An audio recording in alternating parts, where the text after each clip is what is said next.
আসসালামু আলাইকুম ওয়া রাহমাতুল্লাহি ওয়া বারাকাতুহু। ইন্নাল হামদালিল্লাহি ওয়াহদাহু ওয়াসসালাতু ওয়াসসালামু আলা মান লা নাবিয়্যা বা'দা, আম্মা বা'দ।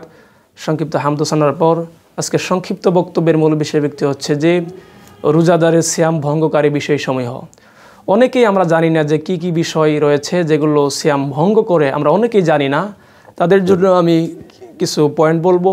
আর এই সিয়াম কি কি কাজ করলে সিয়াম ভঙ্গ হয়। এত কষ্ট করে আপনি রোজা রাখছেন, সিয়াম পালন করছেন, কিন্তু এই সিয়ামটা যদি আল্লাহর দরবারে সামান্য কিছু কাজ করার কারণে যদি আল্লাহ রাব্বুল আলামিন কবুল না করে, তাহলে তো কষ্ট করে লাভ কি? এজন্য রমজানের আগেই আমাদের এই সম্পর্কে জানতে হবে। নাম্বার 1, সেটা হচ্ছে যে ইচ্ছাকৃতভাবে খানা পিনা করা। কোনো ব্যক্তি যদি যে জানে খানা পিনা খাওয়া দাওয়া করলে রমজানের সিয়ামটা ভঙ্গ হয়ে যায়, জানার সত্ত্বেও সে ইচ্ছা করে আস্তে আস্তে লুকিয়ে ঘরের মধ্যে দরজাটা লাগিয়ে আস্তে আস্তে পানি খাচ্ছে, যা খাবার খাওয়াচ্ছে, কিন্তু মানুষ সেটা দেখছে না। ইচ্ছাকৃত খানা পিনা, সম্মানিত উপস্থিতি, ইচ্ছাকৃত কোনো ব্যক্তি যদি রমজানে খায় এবং পান করে, তার সিয়াম ভঙ্গ হয়ে যাবে। এবার আমরা জেনে রাখবো যে নাম্বার 2, সেটা হচ্ছে সহবাস করা, স্ত্রীদের সাথে সহবাস করা।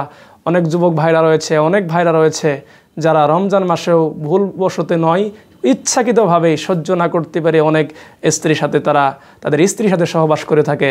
এই স্ত্রী সহবাস করলে তাহলে আল্লাহ রাব্বুল আলামিন আপনার সিয়ামকে কবুল করবে না। নাম্বার 3, সেটা হচ্ছে যে ইচ্ছাকৃতভাবে বমি করা। নাম্বার 2 হচ্ছে যে সহবাস করা। কারণ রাসূল সাল্লাল্লাহু আলাইহি ওয়াসাল্লাম দিনের বেলা স্ত্রী সহবাস করতে নিষেধ করেছেন। রাতের বেলা আপনি সিয়াম থাকলেন, তারপর আপনি তারাবি পড়লেন, নামাজ পড়লেন, তারপর একদম সুবহে সাদেকের আগে আপনি একদম যখন সাহারি খেলেন তার আগ পর্যন্ত আপনি স্ত্রীর সাথে মেলামেশা করতে পারেন। সম্মানিত উপস্থিতি, নাম্বার 3, এটা হচ্ছে যে ইচ্ছাকৃত বমি করা। ইচ্ছাকৃতভাবে সে হঠাৎ সে নিজে ইচ্ছায় সে মুখে নখ দিয়ে বা বিভিন্ন মাধ্যমে সে ইচ্ছাকৃতভাবে বমি করালো, নিজে বমি করলো, এটা হচ্ছে সিয়াম ভঙ্গের তৃতীয় নম্বর কারণ।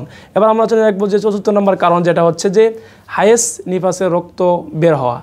তাহলেই আপনার আমার সিয়াম, মা বোনদের সিয়াম ভঙ্গ হয়ে যাবে। নাম্বার 6, 5, সেটা হচ্ছে যে রোজা ভঙ্গ করার নিয়ত করা। রোজা ভঙ্গ করার নিয়ত করলেই তাহলে সিয়াম ভঙ্গ হয়ে যাবে।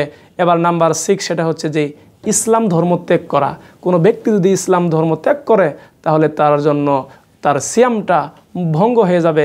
এজন্যই আমরা যেন এই 6টা জিনিসের ওপর আমরা জানি এবং এই অনুযায়ী যেন আমরা আমল করতে পারি, এবং এই ভঙ্গকারী বিষয় থেকে যেন আল্লাহ রাব্বুল আলামিন আমাদেরকে দূরভীত করে রাখেন, এবং আমরা যেন যেই সমস্ত কাজ করলে আল্লাহ রাব্বুল আলামিন সিয়ামটাকে ভঙ্গ না করেন, ওই সমস্ত কাজ করে আমরা ভালো ভালো কাজ করে যেন আল্লাহ রাব্বুল আলামিন সিয়াম আমাদের সিয়াম, আমাদের রোজাকে আল্লাহ রাব্বুল আলামিন কবুল এবং মঞ্জুর করে নেন।